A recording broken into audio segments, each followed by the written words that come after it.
প্রিয় শ্রোতা মণ্ডলী, আমাদের মাঝে উপস্থিত হয়েছেন আমাদেরই এলাকার বিখ্যাত কবি কবি জনাব আব্দুল কুদ্দুস।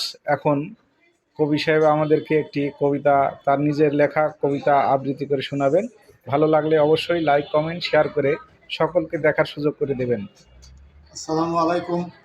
উপস্থিত আমার ফেসবুকের ও ইউটিউবের দর্শক শ্রোতা বন্ধুরা, আমি আপনাদের সামনে আমার রচিত একটি কবিতা নিয়ে উপস্থিত হয়েছি। নিখিলের কাব্য। কবিতার নাম চৈত্রের দুপুরে। চৈত্রের দুপুরে ঝরে আগুনের ঝলক, এরোদে যাই না ফেলা চোখের পলক, এরোদে যাই না ফেলা চোখের পলক। ঝলকে পলকে গায়ে ঝরে দর দর ঘাম, বাগিচায় ছোটরা কুড়াই ঝরা দুটি আম। মাঠঘাট শুকিয়েছে, শুকিয়েছে নদী, মাটি ফেটে চৌচির স্রোতের রদি। দূর থেকে আসছে ধেয়ে উষ্ণ ফুলকি, আগুনের ঘোড়া যেন ছুটে চলে ফুলকি। শান্তির নীল খুঁজে বনায়নে পাই, চৈত্রের দুপুরে যে ঘরে থাকা দায়, চৈত্রের দুপুরে যে ঘরে থাকা দায়। আলহামদুলিল্লাহ।